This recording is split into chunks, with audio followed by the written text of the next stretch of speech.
Sveicināti, draugi! Nemierā jaunais 2024. gads ir sācies, un mēs turpinām savu nemieru podcastu.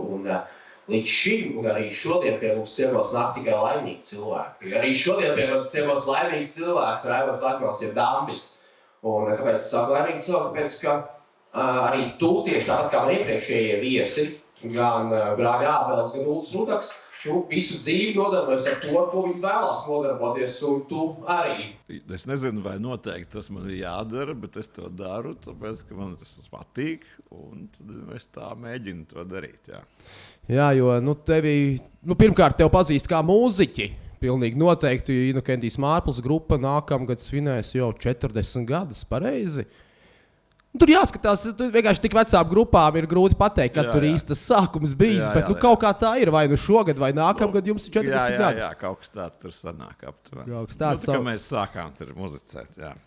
Jā, savukārt cita autorija, varētu teikt, varbūt arī jaunā autorija, tev zin kā raidījuma Bitīt Matos vadītāji. Kāpēc es saku jaunā? Tāpēc, ka tu esi aktīvs jaunās mūzikas popularizētājs, krājējs, atspoguļotājs. Jā, tāds ampluā arī ir, un es dažreiz arī kādu izlasi izdodu. Jā, par izlasēm mēs arī noteikti aprunāsimies, un tad tu arī dažreiz radi dažādus mākslas darbus, gan dažādas piespraudes, gan tehnoloģijas, gan kas tik vēl tev nav. Gadās arī tā. Jā. Gadās arī tā, bet, gads tikko ir iesācies, mēs sāksim varbūt nevis ar kaut kādu tavas pagātnes ķidāšanu uzreiz, bet sāksim ar nākotni. Ko tu domā par šo gadu pašmai mūzikā? Man godīgi sakot, pagājušais gads nelikās īpaši tāds bagāts. Vismaz mūsu lauciņā ierakstu ziņā alternatīvajā rokā. Par to, kas pagāja, par to gadu? Varam pastīties par to, kas pagāja, un padomāt par to, kas tagad sākās. Es tieši nodomāju, ka es pēc kādas nedēļas varētu taisīt raidījumu par to, kas ir noticis, bet es tagad neesmu vēl tā rītīgi apzinājis. Es tikai varētu, kas man tā atmiņā iespiedies. Bet labāk būtu, ka es būtu tiešām par to pārskatījis, kas tad tur notika. Es neesmu vēl to darījis, bet es domāju, tāpat kā katru gadu kaut kas ir noticis. Kas ir varbūt tas, ko tu izceltu no šī gada, kas ir tavu pašmāju atzītākais ieraksts no šī gada? Es atceros, ka mēs par to runājām vasaras vidū festivālā Zāģis. Es tev toreiz teicu, ka, manuprāt, grupa Nepiedod ir labākais, kas šogad ir izdots. Brīdī, viens no labākajiem. Tā bija tāda interesanta parādība, un grupa žēl, ka tik mūsu grupai bija. Bet jā, es ceru, ka tas ieraksts kaut kur vēl nofigurēs. Jā, bet kas tev vēl būtu tāds izceļams bez šī ieraksta? Man jau tagad, es neesmu apskatījis, tad man varbūt jūka ar kaut ko kopā, jau varbūt kādu iepriekš gadu Astonu Kais, man likās labs. Tas ar laikam varbūt pagājuši gadu bija. Tas ir 22. Bet tas nekas. Jā. Bēd brāļi arī 22. laikam. Es saku, es te pārskatu taisījis. Tad ir vesela plējāda droši vien ar grupām, kuriem nav ierakstu vēl, kas spēlē visādos koncertos, bet kam ir tie ieraksti? Jāatcerās, kas man tur nākušies ciemos. Man liekas, bija Darba, Deodiums. Jā. Es gan uztaisīju jaungada laikā, pagaidām kā Spotify playlist, kur es liku to, kas tieši šogad ir izdots roka alternatīvajā mūzikā, un es skatījos, ka jums nav nekas 23. bijis pareizi Inokentiem Mārplam. Mēs vienīgi vinili izdevām ar iepriekš izdoto albumu. Tā kā, kaut kas, jau kaut kāda kustība ir, bet mēs esam sākuši pamazām rakstīt jaunu albumu. Nezinu, vai nākamgad paspēsim viņu pabeigt, bet katrā ziņā kaut kāda kustība notiek. Tas būs pavisam jauns albums, vai līdzīgi kā iepriekšējos, jūs regulāri savos albumos iekļaujat arī ļoti, ļoti senus ierakstus, arī kādas cover versijas. Pārsvarā nevis senas ierakstus, bet vecas dziesmas ierakstītas pa jaunu, kas nav bijušas publicētas. Un arī tagad, ja mums pietrūks kādu, mēs no arhīva paņemt kādu un ierakstīt. Jo kaut kāda posma jau tur 8, 9, tas jau sarakstīja kaut ko, bet ir kaut kāda posma, kad netika sarakstītas dziesmas visādi. Bet es zinu, ka jums bija arī ilgs posms no grupas tā varbūt neskaidrā dibināšanas brīža līdz pirmam ierakstam. Te arī bija 11 gadi. Jā, tur bija. Tas pirmo mēs izdevām 2000. gadā, bet tas ieraksts tika veikts 98. gadā, pārsvarā 98. un 99. tās dziesmas. Un tās pārsvarā bija 90. gada dziesmas, jā, kas tajā pirmajā Spēks no tētiem bija. Nu, un jaunajā tur arī droši vien būs kaut kas arī no tādām senākām. Pagaidām mēs esam rakstījuši tikai jaunas dziesmas, bet es pieļauju, ka var jau gadīties. Jā. Tā, visi jūsu ieraksti ir izdoti CD formātos, arī vinilos. Tas ir diezgan loģiski, ņemot vērā, ka tu pats esi liels mūzikas krājējs. Un, tomēr es zinu, ka tu cieni to taustāmo formātu. Jā, bet viens izdevums Bitīt matos, mazalbums, tika izdots tikai vinilā, kas nav bijis citos formātos. Digitālos viņš kaut kur ir Spotify, jā, un visos tajos, bet kompaktdiskā nebija. Bet pie tevis visi kompaktdiski plates ir dabūnam. Tas droši vien vienkāršākais veids, kur to dabūt, ir sazināties ar tevi. Jā, ja ir runa par mārplu ierakstiem vai man izdotām izlasēm, jā, tad viss tas ir. Kādam varbūt tas nav vienkāršāk, bet principā to var darīt. Jā, par izlasēm runājot, tāda vidēji veca, varbūt alternatīvās mūzikas klausītāji, vecāki klausītāji, tie zina, ka tu tās taisi. Jauniešiem tas varētu būt pagājis garām. Tā tad ir tādas punk HC izlases, skaitā arī kādas 11 pareizi. 11 ir nesenāks, 8 ir Odekoloni, gan ir 11. Ir līdz numuram 17 ir nonācis, bet 13. vēl nav izdots. Bet Odekolons ir tieši alternatīvās mūzikas izlase. Jā, viņš sākumā jau tur bija visāds punks un hardcores arī, bet vienā mirklī, kad tās grupas palika vairāk, likās, ka jāsāk dalīt ar atsevišķi. Bet vispār tur ir tāds plašāks stilu piedāvājums. Un tad ir vēl metāla izlases 3 arī. Un tā ir, ka daudz kur tev piemin kā mūzikas kolekcionāru. Es esmu dzirdējis arī lielajās valsts stacijās, kur tev nosauc par, kā tur bija, alternatīvās mūzikas dainu tēlu, tā kā kaut kas tam līdzīgs. Es jau diezgan sen arī darbojos tajā radio, un tad tās izlases izdod, un laika gaitā tie ieraksti uzvācās ar vien vairāk. Un tad man arī interesē priekš radio dažreiz arī kaut ko vecu uzspēlēt, un tad vēl tur kādos arhīvos parokās, un tad jau beigās tā vāceli ir uzaugusi diezgan, jā. Plus vēl tev tagad grupas biedrs. Atkal grupas biedrs Renārs Braufmans. Tas jau ir liels mūzikas zinātājs tādā ziņā. Viņš vēl strādā bibliotekā vai ne? Nacionālajā? Jā, viņš strādā un kaut ko tur. Es neesmu bijis tur ļoti pie viņa ciemos. Kaut ko viņš tur ņemās, jā.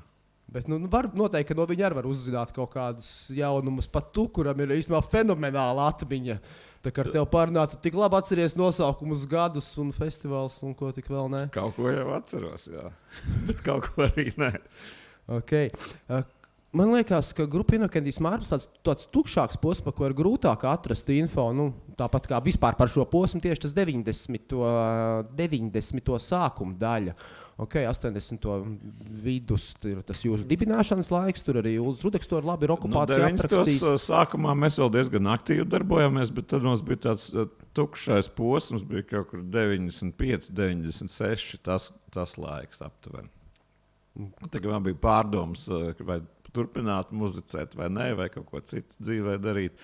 Un tad vēl vajadzēja ar senčiem palīdzēt mājas būvniet celtniecībā, un tad tā muzika bišķiņi atgāja nost. Bet tad jau atkal atsākās, kad es nodomāju, ka tomēr tas ir jādara. Kāda tev bija plāna, kam pievērsties? Jo tu pilnīgi mierīgi varētu pievērsties vizuālajai mākslai, ko tu arī tāpat dari paralēli mūzikai. Tur tāds moments bija, ka tajā laikā vēl 90. vidū tur gan arī nekādu honorāru nevarēja dabūt par muzicēšanu. Tā kā tas bija tāds hobijs, ja, kas prasa līdzekļus, un nebija lāgā iztiks līdzekļi, tāpēc vajadzēja domāt kaut ko darīt. Tā tas bija kaut kā, bet beigās es sapratu, ka es laikam to tik vienkārši nevarēšu atmest, un kad jādara vienkārši stiprāk tas, ko tu jau dari. Es apskatījos, ka kopā jūsu grupa Inokentiem Mārplim izgājuši cauri kā 20 cilvēkiem ir pa šiem gadiem. Laika gaitā, jā, varētu būt. Tur jāizdomā, kā skaitīt, cik ilgi tie cilvēki bijuši, vai viņš ir bijis pamatsastāvā vai ne. Bet ir vesels bariņš sanāk, jā. Bet to es domāju, neviens nevarētu pateikt, kā tu kurā brīdī skaitīt, ka tu darbojies grupā, tā, ka tu piedalījies kādā ierakstā, varbūt vai vienā vai divos koncertos, jā, vai trijos, piemēram. Jā, nu, tad, bet vispār es tā domāju, ka man ir pierakstīti koncerti, kur mēs esam spēlējuši un dalībnieki, kas ir spēlējuši. Te ir pierakstīti visi laiki līdz šim Es nezinu, vai 100% viss varbūt es esmu kādu izlaidis, ja? Tā nejauši, bet principā jā. Okay, tad tu pilnīgi noteikti zini, kurš ir grupas ražīgākais koncertu ziņā gads bijis. Es domāju, ka pēdējie nu kādi pēdējie 20. Nu, tad diezgan intensīvi tā grupa sāk, tā visu laiku tā, ka ir uz sliedēm. Jo, manuprāt, ir grūti atrast vietu, kur jūs nebūtu šo 20 gadu laikā spēlējuši. Jo 20 gadu laikā jūs esat paspējuši arī pozitīvi savu spēlēt. Man liekas, 12. 13. gads tas bija, nekļūdos. Mēs arī 2008. bijām, 15. un, man liekas, vēl kaut kādā gadā. 13. arī, jā. Mūzikas ierakstu gada balvas ceremonijā kaut kad es arī atceros, ka jums ir bijusi iespēja uzstāties, pārstāvēt roku un alternatīvo mūziku, jo tur tā problēma, ka bieži vienīgais no mūsu lauciņa, kas tur tiek pie tās spēlēšanas, ir bijis Ivo Fomins vai Piermedēja vai Dzels Vilks, kas tādas krietni populārākas tur jau vajadzētu, es domāju, tā kā, man liekas, tā objektīvi būtu, ja tajā gada, kā viņš saucās, Tagad zelta mikrofons. Zelta mikrofonā. Saucās, jā. Cik tur tās nominācijas ir, cik no katra pārstāvja, man liekas, kādam vajadzētu uzstāties, un tad būtu tā pārskatām. Bet tad būtu jāskatās līdz rītam, un tas ir balvas organizatoriem. Cik nominācijas? 16? 16 gabali nav jau nemaz tik traki. Jā, uz vienu nomināciju kādas 10 minūtes, kamēr pasniedz, un mūža ieguldījumi, vizuāli. Tagad arī skaņu inženieri tiek apbalvoti, un arī cilvēks, kas ar jūsu ierakstiem darbojas. Dzirdis Lāmans, viņš dabūja balvu pirms pāris gadiem kā labākais skaņu cilvēks. Tā kā alternatīvi ieiet, apritē iekšā. Jā. Ir sanācis visu kaut kur spēlēt, jā. Laika gaitā visādos. Gan mazās pagrīdes vietiņās, gan arī dažreiz kādas lielās skatuves arī ir trāpīts. Un tagad jau nekas nav mainījies, ka tās lielās skatuves mijās ar pavisam mazām alternatīvām vietām, kur jūs spēlējat ar vairāk kā 2 reiz jaunākiem cilvēkiem vispār gadu skaitā. Tad es saskaitīju, ka mēs spēlējām klubā Depo 21 gadu jubilejā, un es saskaitīju, cik reizes mēs Depo esam spēlējuši, un sanāca 63 uz to laiku. Tas sanāk, ka vidēji 3 reizes gadā Depo tiek spēlēts. Tā vidēji varbūt kādu gadu vairāk, kādu mazāk, bet tā sanāk. Jā.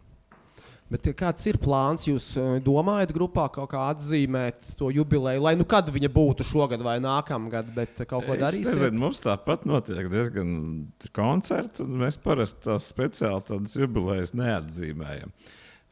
Laikam tika atzīmēts 30 gadi, kad bija, bet mēs reiķinājām no 87. kad mēs sākām ar nosaukumu Inakentijas Mārpils spēlēt.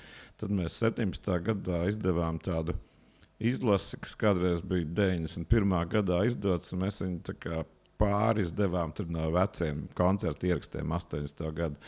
Un tad mēs tā kā atzīmējām ar to izlases izdošanu, tādu tā 30 gadu jubileju. Tur arī bija viesi un mainījās sastāvi un tā. Tas bija Latvijas Rokafēnīcā, man liekas, toreiz.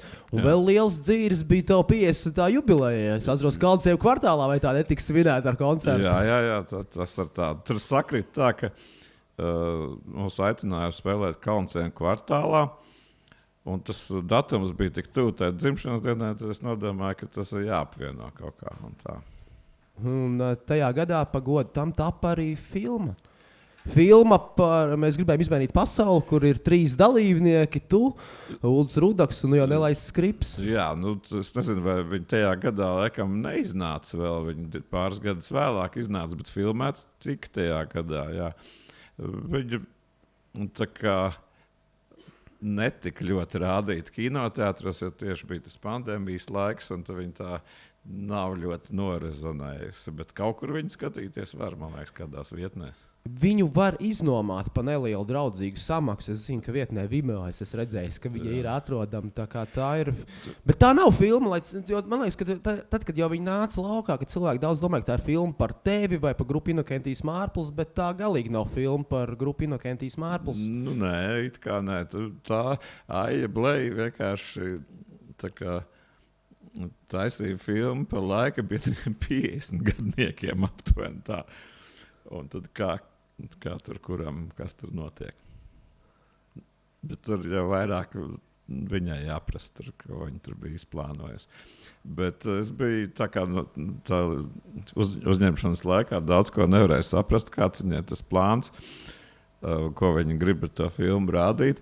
Tas bija diezgan patīkami pārsteigts, ka es redzēju gala rezultātu.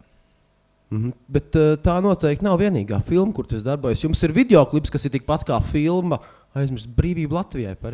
No, tas ir gandrīz kā filma, tas ir tik foršs klips un tā ideja, un tas ir kā vienkāršais risinājums, bet ir panākts baigi labais efekts. Tur tur tikai vienas dienas filmēšana iekļāvusies, bet bija paredzēts tāds plašāk visādiem notikumiem. Mēs filmējām vēl vienu dienu. Bet tas viss netika iekļauts, jo tur bija tehniskas problēmas. Tā kā viņš nemaz nenolasās viss, kas tur bija plānots. Jā, un tas, manuprāt, toreiz bija Olafs Apustuls, kas arī noteikti jāizceļ. Man liekas, Olafs tas bija, kas taisīja, vai ne? Nē, Olafs un Nīts piedalījās, bet viņš netaisīja. Okay, bet Olafs ir filmējis, varbūt tāpēc es jaucu, viņš ir filmējis Inokentiju Mārpli un vispār alternatīvās kultūras māksliniekus, pasākumus. Nu, arī viņš vienkārši gāja uz koncertiem, dažreiz nofilmēja vienkārši tā kā kāds uzstājās un pēc tam publicēja kaut kur. Jā, tā kā noteikti vajag atrast viņu darbu. Žēl, ka tagad tie ir aizvien retāki, bet... Viņam kanāls kaut kāds YouTube ir, tur var skatīties, ko viņš tur ir salicis. Jā, man liekas, Olafs Apustuls tā arī ir saucās, atrast, jā. Tā. Vēl mums noteikti ir jāprunājas par tavu raidījumu Bitīt Matos, kurš cik gadus jau notiek, gandrīz arī tur tuvu daudzus gadus notiek. Bet... Starts bija 95. gadā Radio Skonto. Jā, es tieši gribēju to pieminēt, ka daudz to nezinu, bet tu esi bijis arī Radio Skonto pirmsākumos klāt. Ne tikai tu toreiz, es zinu, ka Māris Olte, man liekas, arī jā, bija. Jā, Māris Olte bija kaut kāda pazīstams drusku, viņš strādāja tajā Skonto. Un tad man liekas, ka ar viņu kaut kā tur tiks izbīdīts tas, ka tos raidījums tur tiek kaut kādu brīdi veidots, bet tad viņš disonēja ar vispārējo Skonto noskaņu. Viņi izdomāja, ka jāņem no ētera pēc kādiem, 3 vai 4 mēnešiem. Bet tie arī bija paši stacijas pirmie mēneši, pareizi? Nezinu, es tagad nepateikšu. Man liekas, ka diez vai, bet varbūt, ka jauns tas radio bija gan tad vēl. Un tāpēc viņi varbūt vēl tur atļāvās kaut ko eksperimentēt. Nu, un pēc tam tad turpinājās raidījums Radio KNZ. Tas arī bija studentu radio. Un ar kādu gadu vai pusotru darbojās 2000, aptuveni 2001. Vai 99. diez vai, man liekas. Nu, un pēc tam, kad sākās radio, no pirmās dienas arī mēs tur darbojamies. Man gan arī kompaņāni mainījušies. Sākumā mēs bijām Jāna Daugavieti un Dīdis Sērra piedalījās. Un tagad vairāk ar Aldi Bliconu. Nu, dažreiz, kad netiek kāds, tad Rudaks arī nāk palīgā. Tātad tie nemainīgi ir svētdienu vakari. Jā, pārsvarā, gan liekas, parasti katru svētdienu, vasarā mēs parasti kāds 2 mēnešus izlaižam un tad atsākam atkal ar rudeni. Un tā doma ir tāda, ka tur nāk ciemos mākslinieki ar izdotiem albumiem raidījuma otrajā daļā, bet ar albumiem latviešu valodā. Nu, pārsvarā, jā, vai arī jomas speciālisti. Piemēram, kādreiz tiek uzaicināts kāds, kas izdod ierakstus, tur Mariks Amerikas vai Juris Zalāns no Lauskas izdevniecības vai kāds, pieņemsim, Guntis no Depo. Bet pārsvarā grupas vai mūziķi, kas izdevuši albumu, es esmu vairāk sācis pievērst uzmanību tieši tiem, kas dzied latviski. Nu, tad arī vairāk tādi tiek apskatīti. Jā. Es gribēju tieši jautāt, kāpēc. Tas, protams, ir ļoti apsveicami un Galu galā, tāpēc arī es pirms šīs sarunas tieši domāju, kāda jēga vispār to visu taisīt un tā. Bet jēga ir tāda, ka mēs esam tādi mazi saujiņi, kas runā šajā valodā. Un iedomājies pēc 100 gadiem, ka daudz kas no tā interneta, kurā liekas, ka nekas nekad nepazudīs, būs pazudis. Varbūt tieši šis būs tas, kas kaut kur dzīvēs mētāsies, un cilvēki pēc šī gūs priekšstatu, kas tad tajā laikā Rīgā un šajā kultūrā notika. Un toreiz tu esi ļoti liels krājējs ierakstu, bet tu arī vietējās mūzikas krājējs tieši. Pārsvarā, jā. Es jau kā DJs arī darbojos, bet es spēlēju arī citu tautu mūziku, arī, kad DJēt dažreiz ar tikai latviešu, dažreiz tikai ārzem, kur reiz vajag. Bet latviešu valodā loģiski, ka tas dzimtā valoda tev daudz labāk tas uzrunā. Un tur tiek runāts arī vairāk par lietām, kas tev apkārt, un tā nav aiz okeāna kaut kur. Un jā, jūsu grupa Innocentijas Mārpils arī, visas jūsu kompozīcijas ir latviešu valodā ar sīkiem, varbūt tur izņēmumiem, bet jūs arī esat grupa, kas mūziku vienmēr ir izpildījuši latviešu valodā. Un man liekas, ka jūs noteikti neesat no tiem, kas ir domājuši, varētu mēģināt angliski taisīt un braukāt apkārt, lai gan es atceros, ka kaut kur jūs esat gan braukuši pa kādām ārzemēm. Kaut kur braukuši jau mēs esam, bet tas jau netraucē. Protams, vairāk mēs esam bijuši Lietuvā un Igaunijā, bet tik pa laikam gadās arī kaut kur vēl aizbraukt. Bet nav bijis tā, ka mums kāds ir gribējis, lai mēs angliski dziedam. Parasti viss tāpat darbojās diezgan labi. Un ir jau grupas, kas visu laiku tūrē pārzemēm, tā kā Skyforger un dzied latviski. Viņi gan varbūt vairāk piestrādājuši pie tā, lai tā publika saprastu, par ko ir dziesmā. Bet es zinu, ka grupa, kur brāļi Kreisliņi darbojās Amerikā, mācītājs un Ēsid, tad viņi spēlēja Amerikā latviski, un viņiem bieži vien gāja tulkojums teksts uz ekrāna. Tā jau var mierīgi darīt. Okay. Koncerta laikā ir ekrāns, uz kura iet teksti. Man liekas, ka mūsdienās Igaunijā baložu pilni pagāmi tā darīja arī. Okay, labi, lielie mākslinieki, arī kas Mežaparkā vietējie lielie mākslinieki, es domāju, tiem ir priekšā monitors, reperiem nesaukšu vārdā, bet tāpat nav daudzi, kas tur ir uzstājušies, viņiem ir priekšā monitors un viņi tos tekstus tur atstāja. Un lai cik būtu laba tava atmiņa, bet es atceros, ka tavos koncertos kādreiz ar tev priekšā bija pults ar marķieri, ar lieliem tekstiem sarakstītiem. Tas ir drošībai, lai pēkšņi, ja tev nezinu, lai ir kur apskatīt.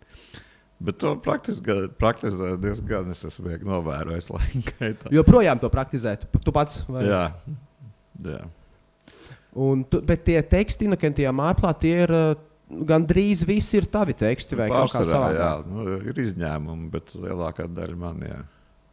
Nav tā, ka jūs esat kā daudz citas grupas meklējuši kaut kādas sadarbības ar dzejniekiem un taisījuši. Kādreiz es, kad nebija savi, es arī skatījos, vai nevar izmantot kādu dzejnieku tekstu, bet kaut kā, kas man nonāca rokās, tie sevišķi neuzrunāja.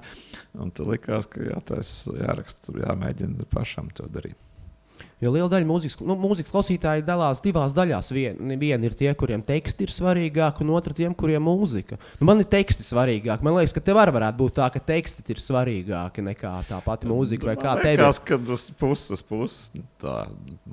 Protams, var jau klausīties arī, kur tā mūzika ir otršķirīga, bet var jau klausīties arī tādu, kur primāri tā mūzika, kur tas teksts tā mazāk svarīgs ir arī kāda vaina. Instrumentāla mūzika var klausīties. Kur jums tie teksti top? Viņi top mēģinājumos, vai tu viņus mājās raksti? Nē, kur gadās pārsvarā mājās, bet tā, kad ienāk prātā kādas idejas, tad arī mēģina pierakstīt tā speciāli. Piemēram, uz mēģinājumu aiziet, diez vai, ka es varētu uzrakstīt tekstu. Var jābūt, ka varētu, ja baigi iespringt. Bet parasti tad, kad viņš nāk tur kaut kā pats no kaut kurienes, tad arī pieraksta. Kā tev liekas, kas ir labākie tekstu rakstītāji Latvijā? Kam ir labākie teksti? Man patīk Šubrovska teksts, Imanta Dakša, arī Māra Švērna.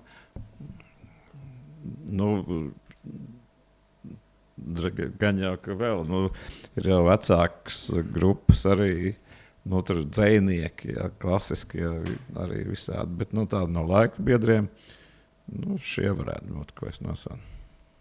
Jā, tu pieminēji Māršu Švernu. Ar Māršu Švernu jūs esat saistīti no pašas muzikālās, no pašiem sākumiem. Es zinu, ka jūs kaut kad ļoti sen nopirkāt pirmās ģitāras pa to laiku bargu naudu.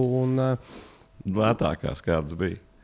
Nu jā, bet vienalga tā bija barga nauda, pat tad, ja tās pērk lētākās, jo arī tu mācījies turpat, kur lielākā daļa tā laika šo te radošo jauniešu tajā Rīgas poligrāfijas tehnikums. Pareizi tā tas saucās. Bija ārvadskola, tur pie tā ārvadskola, tur pie Herdera laukuma Vetrīgā. Jā.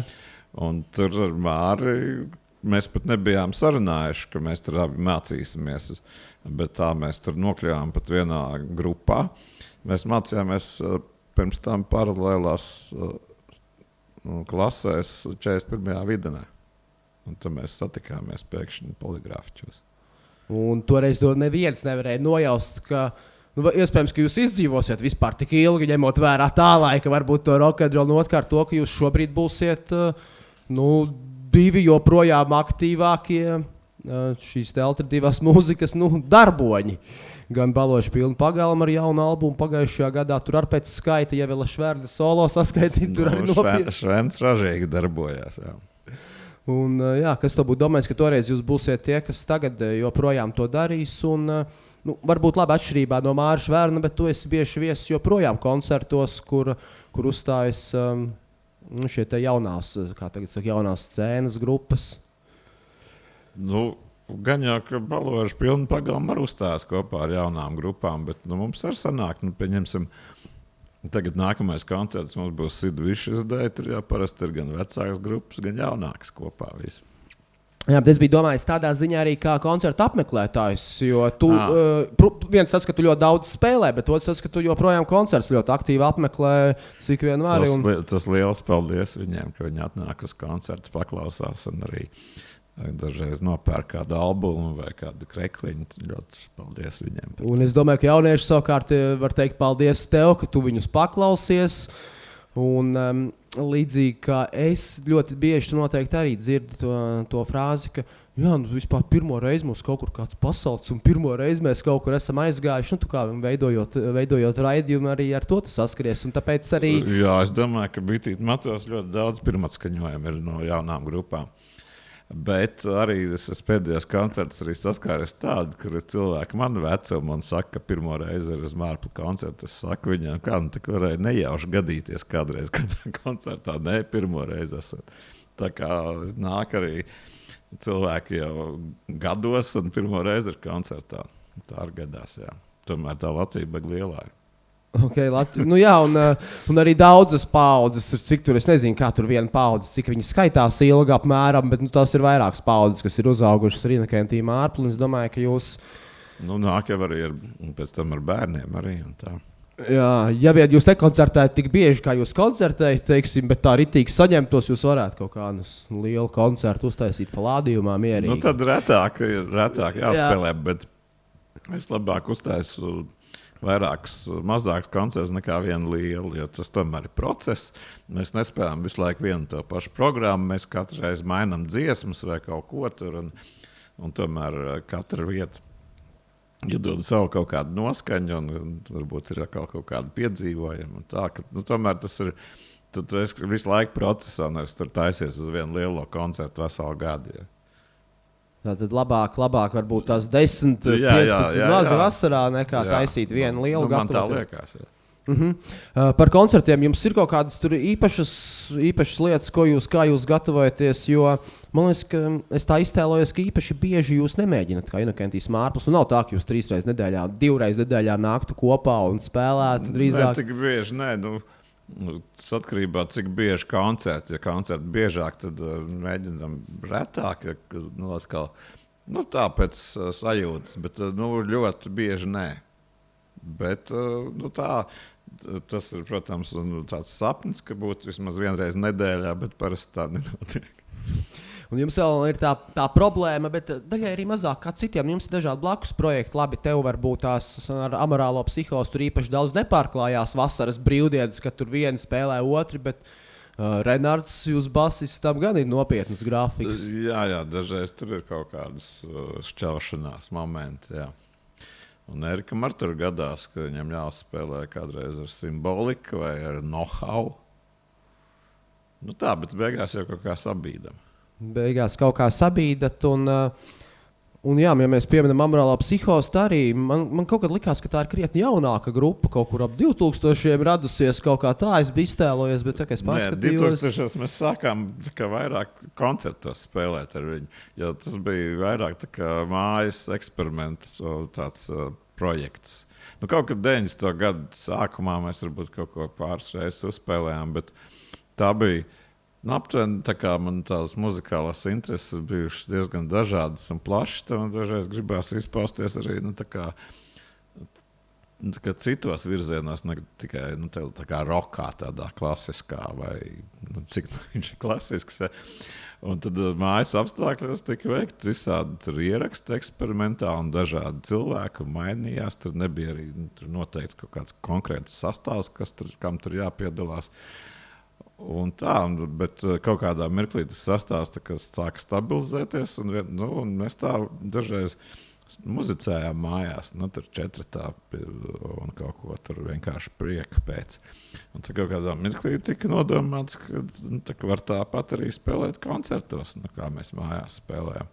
Un tad mēs sākām ik pa laikam spēlēt ar to psihozi arī končos. Bet tad jau bija viņš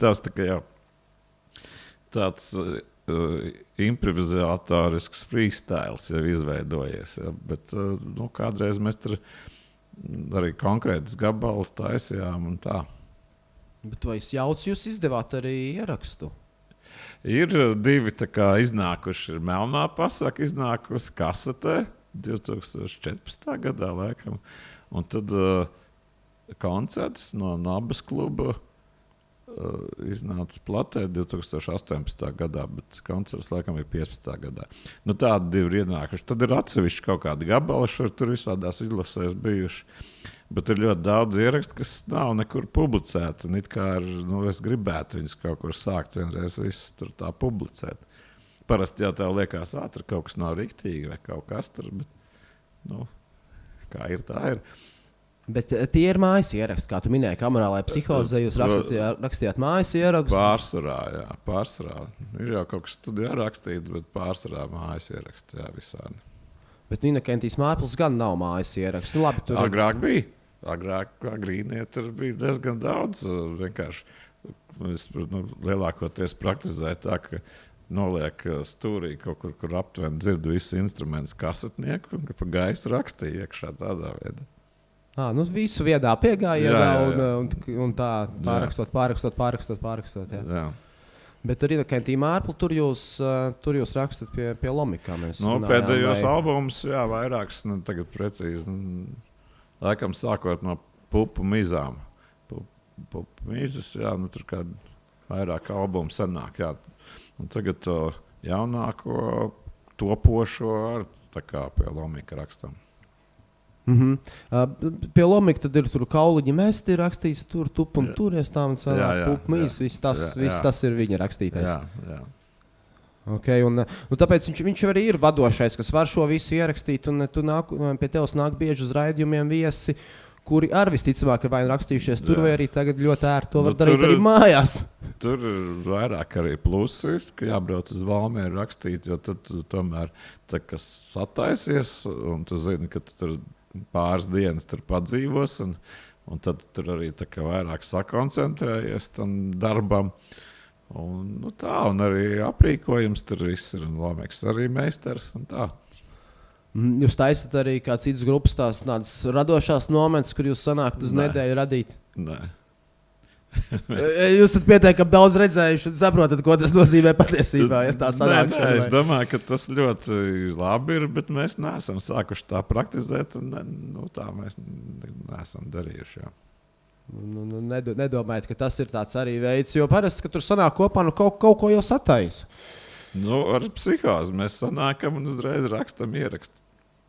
Amorālā psihozē tur ir dalībnieki arī no 80. gadu beigu. Skrips bija sens dalībnieks, diemžēl Skrips aizgājis ir. No 80. gadiem Putriņš, Kaspars Putriņš, tad ilgu laiku muzicēja arī Dīdas Sēra, tagad pēdējos gadus viņš aizņemts citām lietām. Es Tagad jau kādi 10 gadus būs jau Jānis Burmeisters pie bungām. Un tad ir arī izkristalizējies, ka kāds 10 gadus jau darbojas arī Sniedz Brauliņi. Un tad bija dziedātājs Santa Miščenka, un tā ir emigrējusi uz Holandi, Nīderlandi. Un tā kādreiz bija dziedātāja Gunita Pucīrijus, tā ir emigrējusi atkal uz Luksemburgu, bet dažreiz, kad Latvijā tad pieslēdzās arī uz kādu koncīti. Nu tā, bet laika gaitā tur arī dažreiz ir pievienojies kāds cits bundznieks vai kāds cits vēl Indriķis Vētneris ar saksofonu, piemēram. Tā. Bet citi projekti ārpus Inokentija Mārpla tev, nu vēl solo, protams, tur spēlē. Solo, jā. Kādreiz jau bija kaut kāda vēl, kur es spēlēju īslaicīgi, bet šie ir tie galvenie, jā. Kā ar tiem solo koncertiem man nav sanācis būt nevienā, tur tu izpildi tās pašas Inokentija Mārpla kompozīcijas akustiski vai tur ir pilnīgi cita programma? Tur gandrīz ir Inokentija maz, bet daudz tādas, ka šo sastāvu, piemēram, mēs dažādu iemeslu pēc nespēlējam arī visādas dziesmas. Un arī kā citādas tur tas aranžī vai kā varētu teikt un tā. Man liekas, ka tepat Nemiera arī tu esi akustiski uzstājies. Jā, vienreiz bija, bet salīdzinoši nesen. Un vēl pavisam nesen ansamblī spēlēju 30. decembrī. Vai tas nebija 18. novembris, kad tu biji šeit? Jā. Vai es varbūt jauc? Jā, tā bija. Un plus vēl jāparunājas noteikti arī par dīdžošanu, kur tu pieminēji. Nu, tur gan tu nevari spēlēt droši vien tikai vietējo, lai gan ir balss. Ir visādi, jā. Bet diezgan ilgi bija aktīva tā dīdžejošana, bet tad ar to Covid tad viss tā kā apstājās. Un tad pēc tam kaut kā daudz retāk man sanāk spēlēt dīdžiem, bet es nodomāju, ka varbūt ka forši ir nāko pa tām naktīm tur tirināties tik ilgi augšā. Bet pa laikam tagad atkal aicināt, uzspēlēšu tur. Es atceros kafejnīcā Kuba, tu biji kādreiz bieži viesis. Es vispār sāku to praktizēt pulkvedī no vinila platēm. Kādreiz, kad bija pulkvedis. Un tad diezgan ilgu laiku tas formāts bija tas galvenais, ar ko darbojās. Ja, bet pēc tam bija jāsāk pielāgoties, jo kaut kur jābrauc, tur uz Liepāju dīdžejot, baigi traki ar to vinilu un visām tām lietām. Un tagad tie diski ir. Tagad es no kompaktdiskiem spēlēju. Gribēju pāriet uz to datoru lietu, bet ar to Covid nepārgāju. Bet arī es domāju, ka diezgan traki visu nakti jāblenž no ekrānā. Jā, tā. Vispār jau tas tāds lielākais, jau tāds pašam ir tāds laikam baudījums un prieks to darīt tomēr no vinila. Vienīgi, ka tas ir tāds mazāk apjomu var paņemt līdzi. Un iespējams, ka daudz kas, ko tu gribētu nospēlēt, nav izdots nemaz tajā vinilā. Ulris Rudeks, ka bija pie mums, viņš stāstīja, ka viņam nav nekāda kārtība mājās ar viniliem, un viņš neuzskata, ka tie ir jāņem baltos cimdos, kā daudz to dara uz superdārgām tehnikām, un ko tur vēl, ka vinilu var diezgan brīvi lietot. Un tā, savukārt, tev ir pilnīgi noteikti savādāk, tev ir pilnīgi liela kārtība visos ierakstos kā kolekcionāram. Es nezinu, kā viņš domāja tādā, viņš domāja, kā kolekcionāram iespējams viņš stāv mājās un netiek baigi kustināts. Jā, pie tam vēl alfabēta secībā. Jā, es domāju, ka viņš domāja tādā ziņā, ka viņš tās plates lieto, gan kā DJs, gan kā, man jau arī līdzīgi, ka tagad apstās atsevišķi tās rietumu latviešu tos izdevumus, kas tur maksā 150, 200 eiro, kad viņas tur vienkārši nospēlē DJojot. Ja. Bet tas jau ir, man liekas, formāta uzdevums, lai no viņa lietot un spēlēt. Var jau viņu glabāt un gaidīt, ka viņš paliks dārgāks un tad taisīt biznesu. Es redzu, tagad otro ziemu Ingus Baušnieks iztirgo savus ierakstus Facebookā. Tā kā, ja kāds nav pamanījis, sekojiet viņam, ja tur tiešām ir labas lietas. Jā, bet es domāju, ka var kādreiz pajautāt arī, es pieļauju, ka viņam vēl ir mājās arī savi izdevumi, kur viņš ir iespēlējis pats. Tos viņš tā kā beig nepiedāvā. Jā, tos viņš nepiedāvā, lai gan es zinu, ka Zeltniem pasniekiem un arī Ingusam Baušniekam atsevišķi viņiem Bandcampā viss ir pieejams.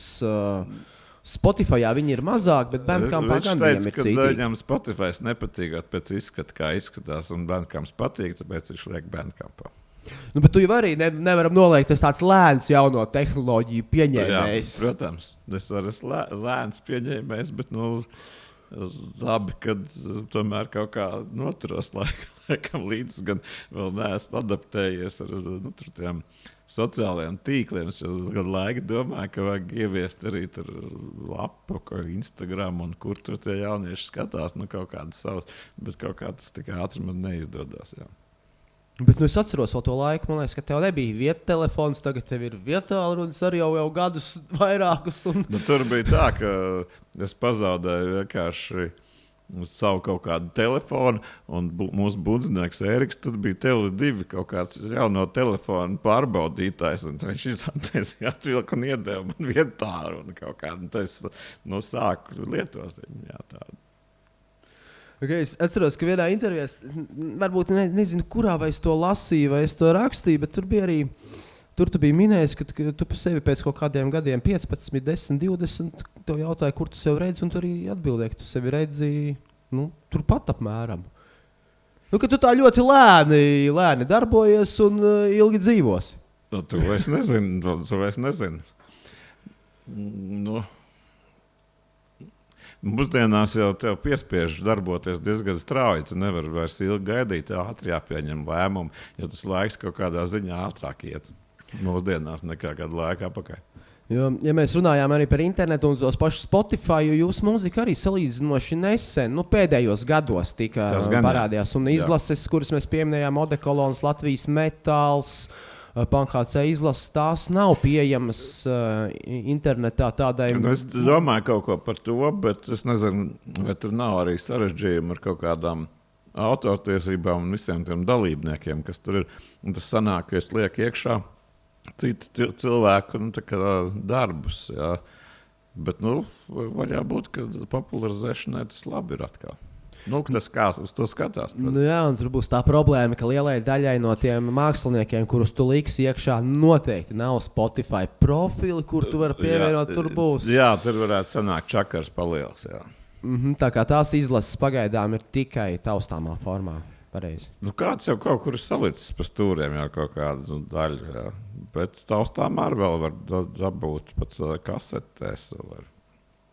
Es redzēju, ka YouTube es pamanīju, ka tiešām pilnā garumā ir kādas tādas vecākas tavas izlases saliktas, un tad man likās, tā tad viņas visticamāk ir arī Spotify atrodamas, bet... Nē. Tur kāds entuziasts viņas salicis YouTube vai kur tur. Bet pats tu neesi Spotify noliedzējis tā, ka tu viņu nelietot, neklausītos? Nē, es pēdējā laikā diezgan daudz lietoju. Ja, man liekas, bija kaut kas no Radio Nabas vai nebija, kas gadiem un tā izteicās, ka Spotify nav draudzīgs. Vai Atis Žagars tas nebija? Varbūt, es domāju, cilvēki dažādi, vienam kaut kas tur patīk, citam kaut kas nepatīk. Es pieļauju, ja klausās viņu reklāmām, tad viņš var pat riepties. Jā, es nezinu, tās reklāmas tur ir bieži, man liekas, ik pa 5 vai 6 dziesmām. Tur jā, tā diezgan nežēlīgi ir bez reklāmām, te es varu klausīties. Tur diezgan, tas labi, ka tur ātri un ērti paklausīties, varbūt visādas arī klasiskas lietas, ja, ko tas jaunībā palaidis garām. Tā. Es atceros, ka kādreiz pirms kaut kādiem 18 gadiem stopēju pa Eiropu, un man cilvēks stāstīja par tādiem mūzikas servisiem, kas būs, kur tu varēsi atrast pilnīgi visu mūziku. Un es neticēju tam, kā tas ir iespējams, ka tev viss vienkārši būs pa nelielu samaksu un šeku reku. Nē, vienmēr būs kāds, kas neliks principiāli kaut kādu iemeslu pēc, vai kāds ņems ārā, vai kaut kas tā jau. Es domāju, noteikti, ka ir arī tādi, kas vispār principiāli nekādas neliek nekur internetā, tikai taustām formātu. Tie cilvēki ir ļoti dažādi un katrs uzvedās kaut kā tur. Ir tāda arī, kas principi pēc nemaz nereģistrē akā laipā. Arī, jā. Vai atkal kaut kādās īpašās vietās tikai, katram tur savs, kas tur galvā. Bet... Man liekas, ka būtu forši attīstītos arī kaut kāds vietējais, tāds, kas pārstāv Latvijas, bet vienu mirkli bija tas Dorēmī, bet tur nebija, man liekas, īsti kvalitāte, un viņš tā arī neizveidojās. Tur nevar tikai Latvijā tā baigi pārskatām iepazīties ar latviešu mūziku, viss, kur ir viss tā pārskatām, pieņemsim kaut vai vietni, kur tu vari apskatīt izdotos albumus, ja, kas ir kurā gadā izdots, vienkārši albumu vāciņš saturs. Nav tāds. Bet informācija taču ir, jo mēs pieminējām Renārtu, tavu grupas biedru, kas darbojas Nacionālajā bibliotekā un šos albumus ierakstus digitalizē. Vispār bibliotekai vajadzētu uztaisīt tādu, bet es kaut kad vienreiz tur kaut ko skatījos, tur bija diezgan neērti kaut kas izdomāts. Bet es tagad neesmu sen, varbūt ir labi. Jo ar bibliotekām tie, kas darbojas mūzikā un kaut ko izdod, tie zina, ka ik reiz, kad iznāk albums, tev jānodod ir kaut kāds konkrēts kopijas skaits bibliotekai. Un kas interesanti, tu vari viņu izdot tik lusi grupa gandrīz 10.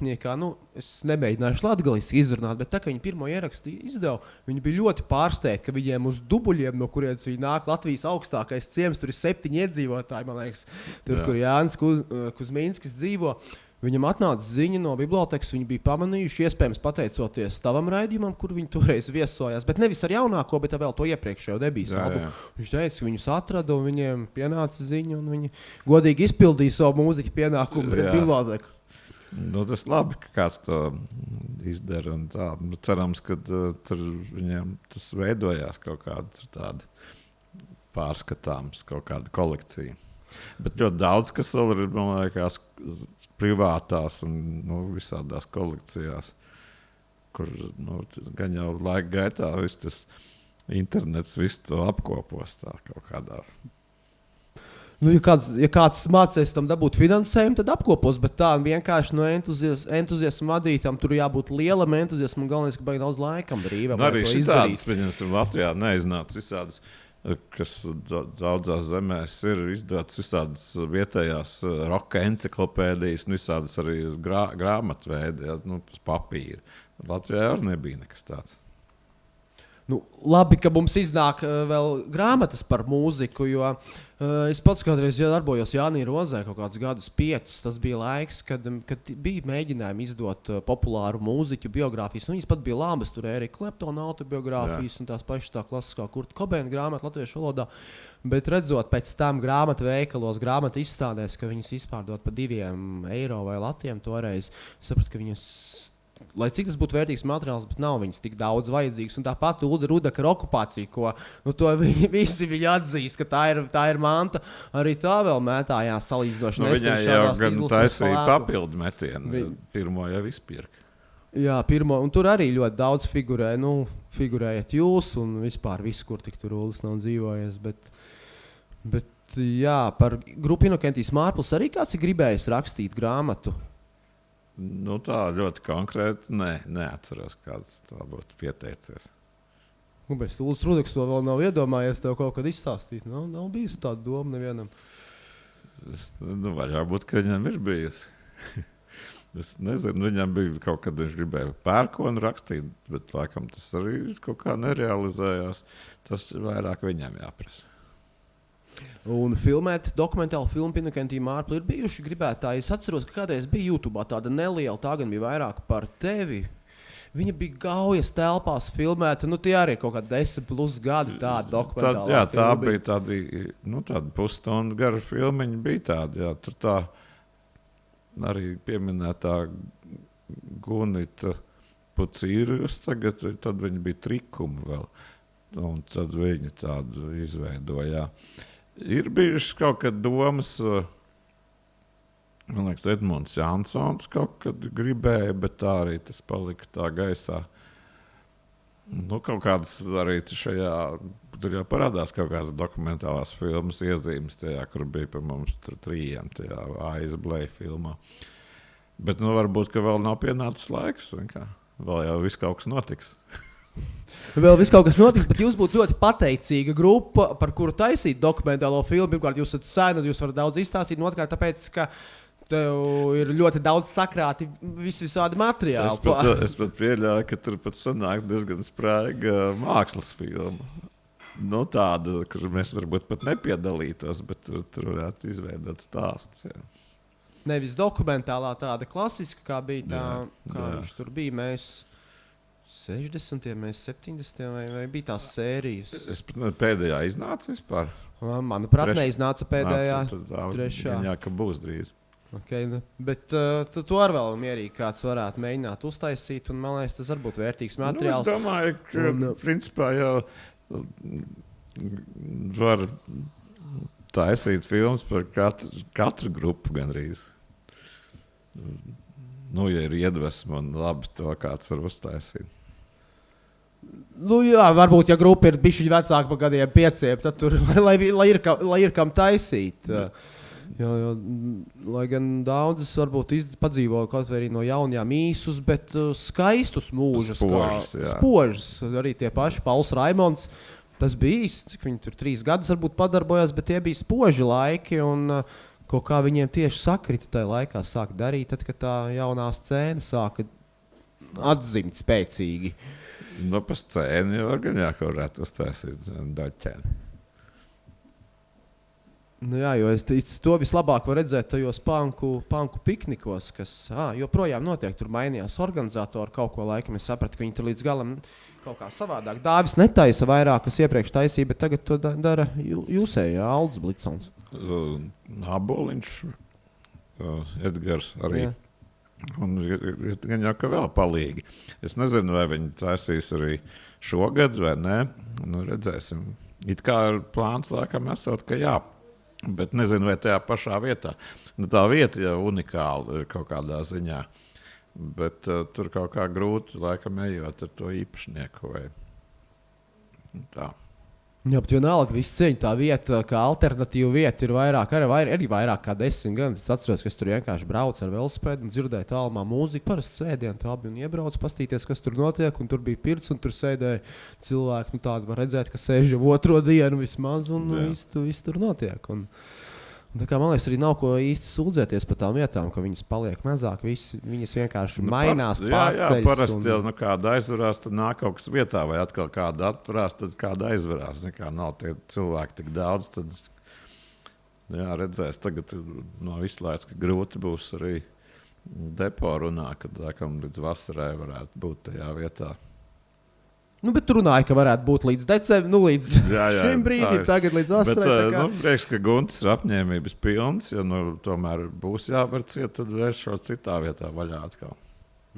Tādā ziņā liels zaudējums bija Naba klubs, kas gadiem pildīja šo vērtīgo funkciju, kas bija telpa pat ar vairākām sākotnēji skatuvēm, pagalmu. Tā ir kaut kādā vietā notiek kaut kas, tu pierodi un liekas forši, un tad beigās paliek kaut kāda leģenda. Tāpat kā par Madmiksu, piemēram, vai par pulkvedi vai saksofonu vai krāma pagrabu telpām. Tā laika gaitā visādas vietas bieži. Jā, un pēc 10 gadiem jaunieši spriedīs, bija tāds demieris kādreiz tur uz balkona, kā mēs toreiz ar tām grupām kopā taisījām pasākumu. Šodien notiek arī jauno grupu pasākumu. Es esmu pamanījis, viņas arī pastāst par viņiem kaut ko raidījumā. Jā, jo tas tie ir interesanti. Tas apsit rītā ir nākamais pasākums reiz 2 nedēļās, un tad te ir pilns ar cilvēkiem. Konkurss ļoti vienkārši, jo vairāk dzer, jo drīzāk tavēji uzvarēs. Tāda vienkārša sistēma. Un tad tie, kas uzvar, tad tie vasarā festivālā tērā. Ne tikai, tur 48 stundas pie Lomika ieraksts, un tur no šitā Rock Distribution ir dāvana karta. Tur ir nopietnas balvas, pirmā vieta ir vērts censties. Tā kā tas labi, ka ir šāds konkurss. Radio Nabai savukārt ir Hadrons arī ar vērtīgām balvām. Arī tur ieraksta studija, un tur var spēlēt Aristotelī. Tur ir tāds studentu pasākums labā dabā. Kādreiz arī bildēs varēja, tā kā festivāls bildes vēl notika. Viņš gan nav nekur, man liekas, Tija nav paziņojis, ka festivāls bildes ir beidzis savu darbību. Bet viņš pagājušajā gadā nebija. Nebija arī aizpagājušajā gadā līdz ar Covid tas pasākums apstājās, bet nekas jau nav oficiāli beidzies. Ko jāsaka, tev liels paldies un jānovēl, lai 2024. gadā mēs visi saņemam pēc nopelniem. Paldies, ka uzaicinājāt, lai veicās. Jā, un atgādinām, ka tavs raidījums Bitīt matos svētdienu vakaros nemainīgi, tas ir no 8 līdz 10 Radio Nabā. Tā ir vieta, kur jaunajām grupām doties. Gan jau, ka arī rindā pie tevis jāstāv, lai tiktu. Ir mēneši noteikti, ir jāstāv, vai ne? Kā kura reize, gadās visādi. Jo ir tie aktīvākie gada laiki, kas man liekas, ir kaut kāds tur oktobris, novembris, kad daudz cenšas izdot, un tad varbūt vēl pirms vasaras kaut kas ir tā. Jā. Super. Saku tev lielu paldies, veiksmīgi šo gadu, kā es teicu, lai visi saņem pēc nopelniem un tiekamies vēl labākos laikos. Jā. Paldies! Paldies!